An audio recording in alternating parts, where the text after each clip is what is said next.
Shalom.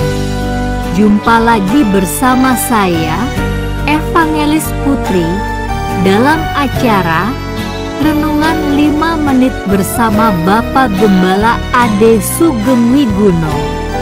Mari kita siapkan hati kita untuk firman Tuhan kali ini. Shalom, rekan semuanya. Amin. Yuk, mari kita buka firman Tuhan. Kita ambilkan dari Injil Matai atau Injil Matius, pasal yang 10.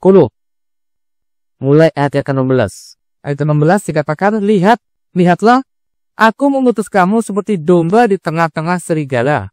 Oleh karena itu, jadilah cerdik seperti ular dan tumbuh seperti merpati. Oke. Nah, rekan-rekan, mungkin Anda udah tahu ya, kamu ilmu biologi. Merpati itu salah satu atau mungkin satu-satunya binatang yang nggak punya empedu. Tahu ya? Oke. Lah, empedu itu rasanya apa? Pahit ya. Dalam bentuk itu rasanya pahit.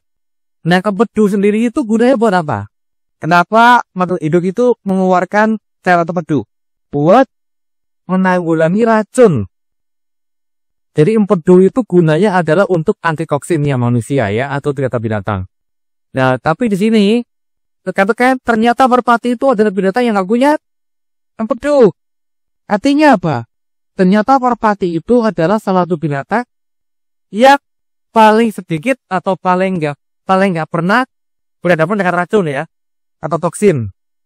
Makanya badannya dia nggak perlu antitoksin. Makanya merpati itu nggak punya empedu. Karena kalau makhluk hidup yang pernah atau bisa kemasukan racun, dia butuh empedu untuk menetralkan racunnya, ya. Jadi di sini dikatakan kita harus cerdik seperti ular, tumbuh seperti merpati. Jadi teman-teman sadar ya, di sini ada perbandingan ular dengan merpati. Ular itu bunuh orang lewat apanya?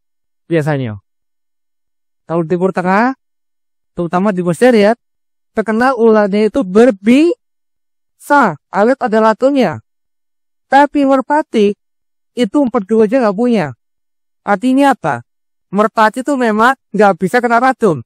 Kalau dia kena racun, dia pasti langsung mati. Karena dia nggak punya kemampuan untuk menetralisir racun ya, nggak punya empedu. Nah, jadi rekan-rekan, kalau ular itu isinya racun doang. Kalau merpati nggak ada racunnya, ya. Nah, teman-teman kita pernah dengar nggak pepatah ya? Pepatah kalau orang itu cuma bisa mengeluarkan atau memberikan yang dia punya. Pernah dengar ya? Itulah itu ya. Artinya apa? Kok ada ya orang itu kok sukanya nyarinya kesalahan terus ya? Kenapa? Kenapa kok ada orang yang sukanya jadi kesalahan? Sukanya nyinyir, ya, sukanya curigaan, kesinggungan. Kenapa? Ya karena itu yang dia punya. Dia gak punya kasih, makanya powernya itu kok nyinyir terus. Bahkan teman-teman, hamba Tuhan pun ada loh. Ya apapun yang dia lakukan, ujung-ujungnya apa? Mengkritik hamba Tuhan lain. Yang mana tuh gak pernah benar. Yang benar biar satu. Ya. Nah makanya balik lagi ke kisah-kisah yang kita udah bahas ya bertahun-tahun di sini di OK. Contohnya apa? Soal chip. Di kitab Wahyu nggak pernah tulis ada chip ya. Di kitab itu nggak pernah tulis ada chip atau kata lain yang bisa diartikan sebagai chip atau potongan benda padat atau cuilan yang keras ya. Nggak ada kata itu. Tapi kenapa kok orang-orang itu hamba betul itu sukanya apa? Chip. Sampai orang nggak boleh vaksin, kenapa ada chipnya? Ya, kagetnya gitu. Padahal kitab ini tidak pernah ada chip loh, ya. Nah makanya berita itu kemarin tuh kaget. Ternyata teman-teman yang pakai Facebook ini siapa yang pakai Facebook? Yang punya Facebook ini siapa? Pernah nggak upload foto pernah di-tag orangnya siapa? Pernah nggak? Yang upload foto kalau di-tag, wah ini temanku sih ini di-tag namanya, ya tak? Anda perhatikan ya? Lama-lama Facebook itu ngerti loh itu siapa? Betul nggak? Malah kadangkala salah ngetek. Ada teman kita mirip, loh pak aku foto, yang ntar namanya dia, padahal itu orang lain. Pernah nggak? Pernah? Enggak. Kayak pernah salah tag ya Facebook ya? Kayak pernah. Kalau jatuh saya sering salah tag ya. Terutama saya sama kakak saya itu sering salah tag. Nah, lu sering pernah salah tag. Nah, teman-teman, sekarang ternyata di Cina orang kalau beli makanan udah nggak scan lagi. Tahu nggak kenapa? Yang di-scan bukan barcode, yang di-scan muka kita. Ya, jadi teman-teman, buat bayar-bayar itu nggak perlu chip. Jadi kalau ada batuan yang pokoknya wajib chip Pak, kenapa? Karena buktinya apapun juga, yang penting aku nggak masalah. Makanya dia bukan chip, tetap pasti ngomongnya apa? Chip. Ada yang bilang, iya Pak, itu kan microchip. Gimana alatnya nggak ada yang microchip? Lagian teman-teman, ini udah eranya nanochip. Kita sudah melewati era chip, udah melewati era microchip, udah melewati era kaki terbaru tunduk ya. Udah nyampe ke eranya ini nanochip, bukan microchip loh. Nanochip. Chipnya tunggu-tunggu kecil. Tapi tetap nggak ada ngomong. Pokoknya udah chip Pak. Lihat ternyata sekarang di YouTube, di Facebook ya udah banyak orang yang posting. Sekarang nggak perlu pakai chip, nggak perlu pakai scan lagi untuk beli, untuk bayar-bayar. Tapi yang di-scan itu apa? Muka kita. Kalau scan muka, udah pakai chip nggak? Nggak usah. Kenapa? Saya udah ngomong bolak-balik ya. Kalau mau seluruh dunia ini diterapkan sistem supaya kalau bayar itu semua orang perlakuannya sama. Nggak mungkin pakai chip. Kenapa? Karena chip itu mahal. Jadi pasti cari yang murah toh. Nah, kalau Anda punya toko, kira-kira lebih murah mana? Beli scanner chip atau beli webcam? Ya webcam tahu bener berapa harga mulai sekarang? 150.000, 200.000 dapat webcam, ya. Nah, apa yang bikin murah? Satu yang bikin murah adalah apa? Adalah Zoom. Sekarang ibu ada pakai Zoom, ya kan? Sekarang konferensi pakai Zoom. Orang senior pakai Zoom, sekolah pakai Zoom. Jadi semua orang yang punya laptop, biar bisa Zoom-Zooman, mesti beli apa? Webcam. Nah, kalau Anda tahu, kalau semua orang beli webcam, harganya murah atau mahal? Semua butuh, semua jual. Jadi murah atau mahal? Kalau semua jual, jadinya murah. Jadi murah. Makanya webcam kan dulu jutaan. Sekarang kalau 1.000 udah dapat webcam. Ya. Di kantong saya itu webcam itu canggih banget, bagus banget. Harganya berapa? 1 juta. Woi. Tapi flash sale. Bayarnya cuma 100.000. Artinya apa? Ya udah murah toh. Webcamnya udah murah. Nah teman-teman. Ini yang pertama ya. Yang pertama adalah apa? Kemajuan zaman. Gak perlu fanatik sama chip. Nanti zaman nanti klis nggak perlu chip kok, kitab juga nggak perlu chip. Jadi kalau ternyata aku pakainya webcam, jangan kecewa. Aduh, klis gimana sih kan aku maunya chip, nggak usah fanatik sama chip, ya. Kalau ngechip ke chip ya udah nggak apa-apa. Firman Tuhan tuh ya dan amin akan kegenapi kok, ya. Kamu maunya chip, kalau nggak jadi chip ya nggak apa-apa. Firman Tuhan akan jalan tuh. Berikutnya, saya nyampaikan pesan hari ini kenapa? Karena ada teman saya, seumur saya. Anaknya dorong aja. Dan dia itu kemarin ngambek sama Sensu. Musuhnya kenapa? Dia bilang gini. Dia agamanya lain ya. Dia bukan beragama, bukan percaya orang tua Yesua. Dia ngomong gini. Pak, anak saya nyebelin Pak. Aku dianiaya katanya. Loh, kok bisa tuh anak aniaya tahu kan aku masih SMP SK. Iya Pak, tapi aku dianiaya. Dianiaya rek. Aku tuh bilang, kita itu kan keluarga Chinese. Engkaumu itu udah meninggal. Kamu mau tahu diri.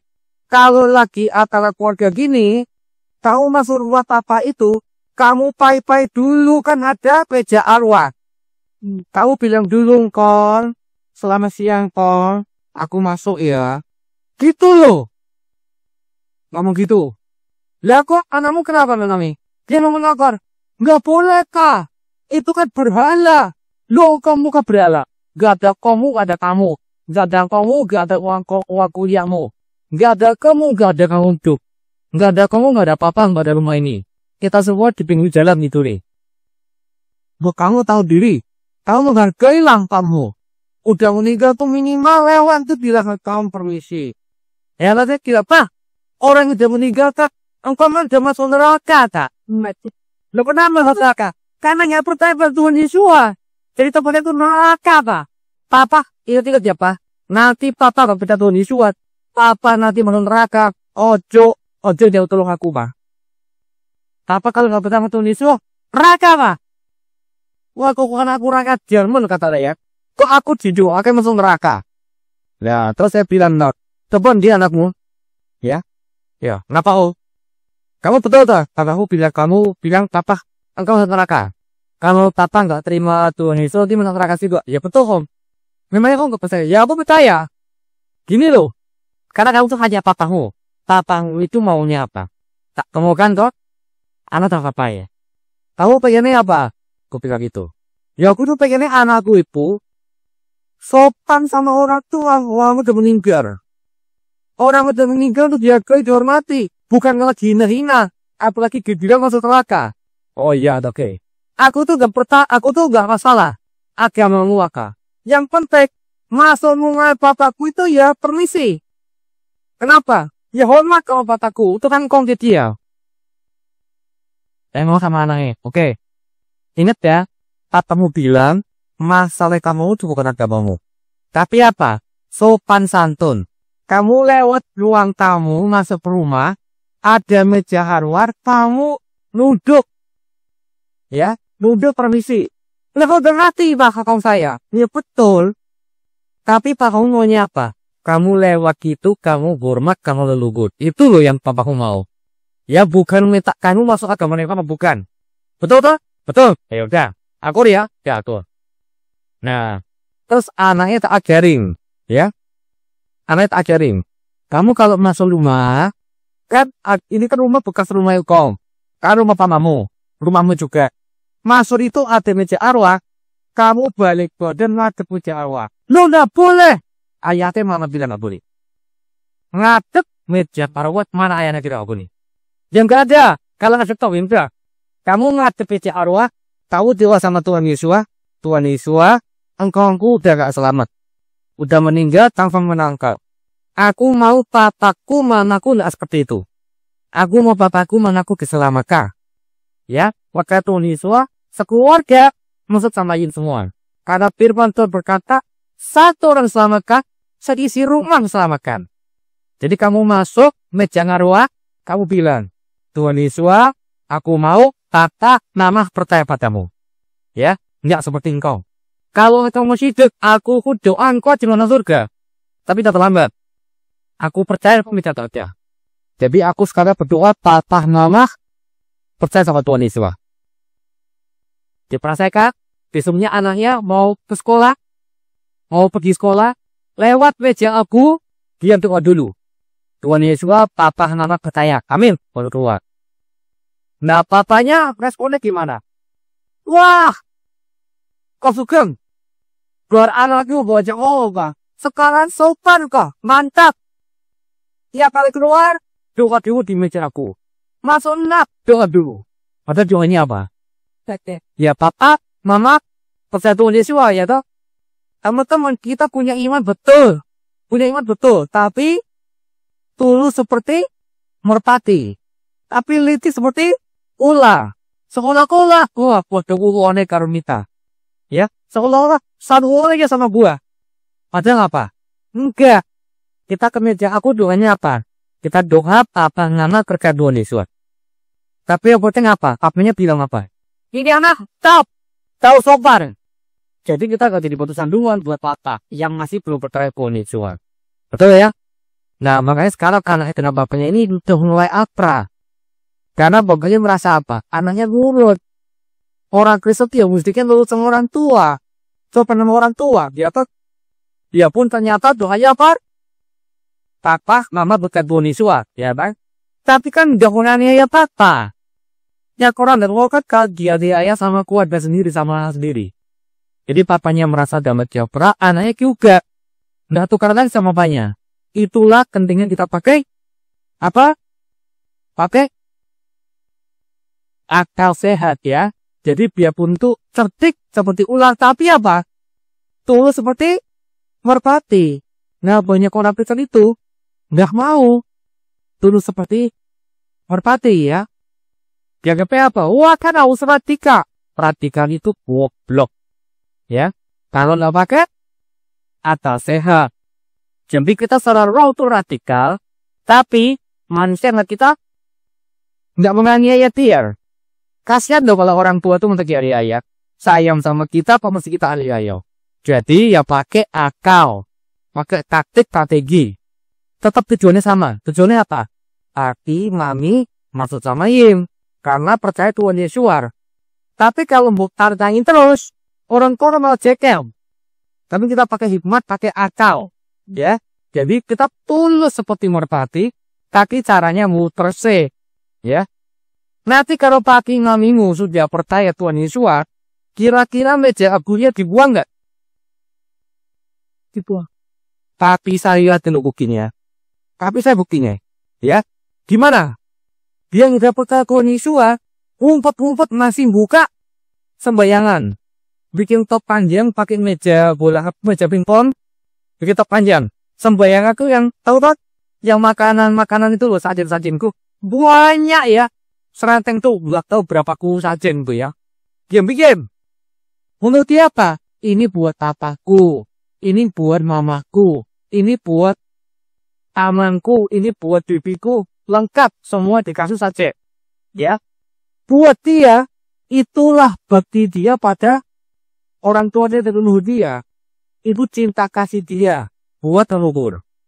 Kakek waktu pagu saya sudah percaya Tuhan Yesus. Saya terima kasih ya pada Pak Timothy Sukepti, ya ketua sinode GPT. Bersyukur karena papi saya itu perkaya, karena Pak Bukti itu teman dia yang ngajak dia main ke rumah. Saya baru main Pak Bukti, kita mas dibaptis. Kata mau kototi ada nggak kebisannya. Saya bernazar ya. Nanti kalau pada bekat, rumah ini juga tak buatin kolam renang di belakang. Buat baptis ya. Mantap. Nah, kita main ke rumah Pak Bukti dibaptis. Nah, setelah dibaptis, ya berapa lama kan dia meninggal. Sebelum meninggal, ngomong apa dia sama saya? Ngomong apa kira-kira? Ini orang yang sudah percaya aja masih bikin top panjang sembayangan loh. Ngomong sama saya apa? Jam? Nanti nek papu dan dadak, ndak usah sembayangi.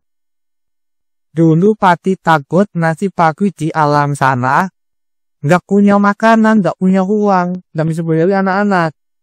Wah, anak-anak tuh ngirim makanan, ngirim uang ke alam sana. Tapi sekarang tapi percaya Tuhan Yesus, kaki nanti masuk surga, kaki kaya raya. Tiap hari perjalanan makan dengan Tuhan Yesus. Kamu tidak usah nyembayangi papi lagi. Papi sudah damai sejahtera sampai surga, lebih damai sejahtera lagi. Tidak usah sembayangi. Malah papi saya nyuruh saya jangan sembayangan. Kenapa? Karena udah percaya dia nggak jadi piatu lagi. Nanti masuk yang lagi meninggal dunia, nggak terlantar kayak legendanya koran-koran leluhur dia. Kalau sembayangi nanti nggak ada makanan. Jadi kalau bertanya kenapa nggak ada makanan? Ya kan tadi ngebayami. Nggak ada kirim makanan, nggak ada kirim uang. Anda tahu ya teman-teman ya, kalau orang Chinese sudah meninggal, dibakari uang loh. Kenapa? Biar di sana nanti punya uang. Ya kan? Lah, kok kita mau bantah, nggak mau kenapa? Orang kamu kasihan. Dia merasa apa? Nanti aku di alam sana keleleran. Jadi kelebihan nggak bisa makan. Daripada bingung toh? Kalau orang udah meninggal, keleleran dia bisa makan, apa ya mati? Kan udah mati. Ya kan? Orang udah mati takut dia bisa makan nanti mati. Loh, piye? Lah kalau orang mati masuk mana? Orang hidup pasti masuk surga atau neraka. Kalau orang udah mati masuk mana? Nah kalau dia mati dalam bekal karena kalau dikini makanan, kalau dikini uang, masuk tanda kalau mati. Enak mama lagi sih kalau jatuh. Dia bingung kan? Orang udah mati kok takut mati masuk mana? Ya kan? Nah itulah. Maka intinya gini loh teman-teman. Itu kan karena orang tua kita nggak tahu. Makanya dia takut keleleran, dia berharap anak-anak nanti mendoakan dia. Makanya teman-teman, kita jangan mendoakan orang tua kita. kita pastikan mereka mendengarkan Injil keselamatan. Karena betul, ternyata mereka pun takut setelah mati, keleleran. Nah, tapi papi saya, puji Tuhan ini, haleluya, kalau bisa dia menerima Tuhan Yesus, dia dimuridkan sama temennya, takut itu. Jika dia punya iman, kalau nanti dia meninggal, pasti nanti dia dijamu oleh Bapa Surgawi. Ya, makanya pesan nama saya, enggak perlu disembayangi kalau papi udah nggak ada. Kenapa? Nanti papi tiap hari perjauhan maka dengan anak domba. Papi sekarang damai sejahtera, nanti di surga lebih damai sejahtera lagi. Karena papi dijemput oleh Tuhan Yesus. Nah teman-teman, anak sekarang maunya apa? Mau papimu ngamimu pindah agama, atau papimu itu terima keselamatan? Maunya mana? Dan keselamatan. Terima keselamatan. Bukan agama yang penting, tapi apa? Imannya, keselamatannya.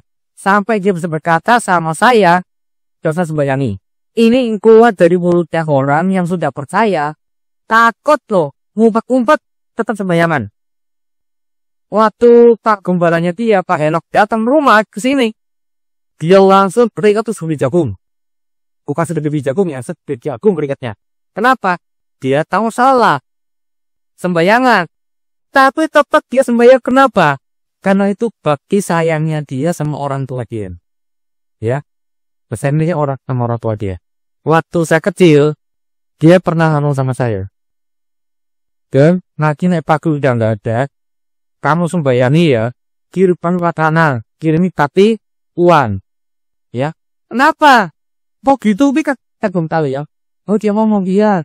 Nanti papi jangan sampai papi udah tua, udah nggak ada. Nanti papi di alam sana keleleran di pinggir pokoknya orang nyari makan, tino, aku gak punya makanan, gak punya uang. Jadi anak kasihan gak? Iya, kasihan. Sampai nangis saya, ya. Sampai saya masuk terima Yesus, saya bilang sama saya. Tapi cuma sini gini loh. Nanti kalau sampai kita udah masuk Kristen, papi nggak ada pun cium bagi papi loh. Lo kenapa? Lo nanti papi kasihan. Keleleran di jalan-jalan di pinggir ruko-ruko, minta makan, nyari satu berarti nyari sajen, nyari makan, tidak ada makanan. Itu kasihan papiku, gitu.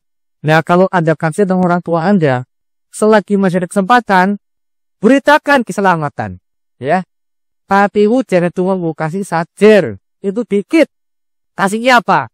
Kasih papimu itu, kasih apa? Pesta anak domba.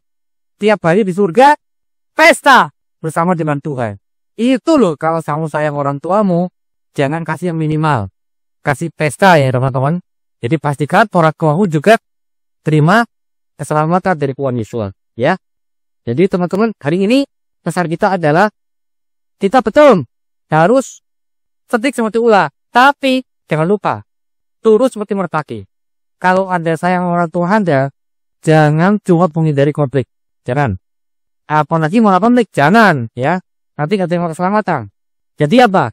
Menghindari konflik, mutar, tapi beritakan keselamatan. Ya. Saya sedih banget ada banyak teman-teman yang tahu. Cari aman. Gak pernah pabrik sama orang tuanya. Tapi dengan cara apa? Gak pernah memberitakan keselamatan. Nanti kalau udah terlambat, orang tua meninggal karena misal. Karena apa? Di kolom ini gak ada nama lain yang bisa memberikan keselamatan. Kecuali nama siapa? Yesus. Nama Yesus, ya. Karena apa? Karena Yesus adalah nama di atas segala nama. Nah, nama yang paling dasar itu nama siapa? Nama apa? Nama Yahweh, betul. Makanya Bapak Yahweh, Bapak Surgawi, memberikan kepada Yesus nama terlega nama. Artinya Yesus itu dipanggil nama siapa? Nama Yahweh. Kata nama Yahweh itu udah sarana.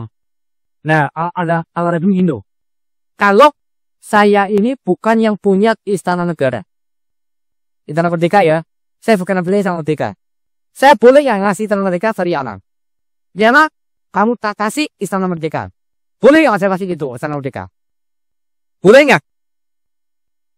Saya bukan pemilik loh. Bukan pemilik istana merdeka loh. Boleh nggak saya kasih istana merdeka dari anak? Boleh? Nggak boleh. Lah kok Bapak Surgawi memberikan nama nama kepada Yesus? Artinya apa? Artinya nama itu ke siapa? Nama atas nama itu nama siapa? Nah, Bapak Yahweh. Karena itu nama Bapak Yahweh, maka dia bisa memberikan. Karena apa? Karena itu nama dia kan. Betul ya? Nah, makanya namanya Yesua. Artinya Yahweh menyelamatkan. Betul ya? Nah, oleh karena itu teman-teman, Anda kalau mau orang tua Anda diselamatkan, Anda uji beritakat. Ya. Karena jangan ada nama lain yang orang selamat. Cuma nama Yesua Masiah. Ya. Oke. Yuk. Kalau gitu sekarang,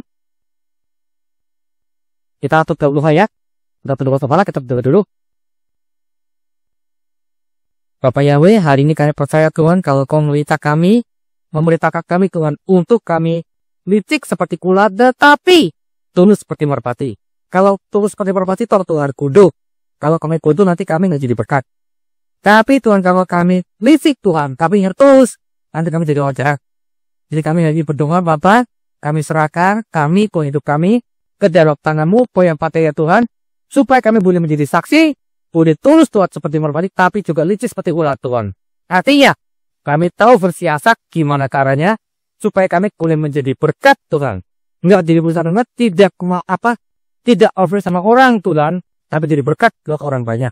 Terima kasih Bapak, Kau beri kepada kami, hikmat-Mu ya Tuhan, dalam kehidupan kami, dalam nama Yesus Masiah, kami terima Tuhan hikmat daripada Bapa, hikmat daripada Anak, hikmat daripada Ruh HaKudus, Roh Kudus, soal hikmat-Mu ya Tuhan, pada waktu kami dianiaya, Engkau Tuhan Roh Kudus yang akan memberi kepada kami apa yang perlu kami ucapkan. Jika kami boleh menjadi berkat dan tidak menjadi tanggungan, tidak menjadi konflik, tapi kami menjadi berkat buat semua orang. Terima kasih Bapak Yahweh, terima Tuhan Yesus, terima kasih Maha Pedas, terima kasih Tuhan dalam nama Yesus Masiah, terima kasih Bapak, haleluya, amin. Telah kita dengarkan firman Tuhan untuk kali ini. Kami percaya Anda telah diberkati oleh firman Tuhan. Sampai jumpa pada episode berikutnya. Bapak Yahweh memberkati.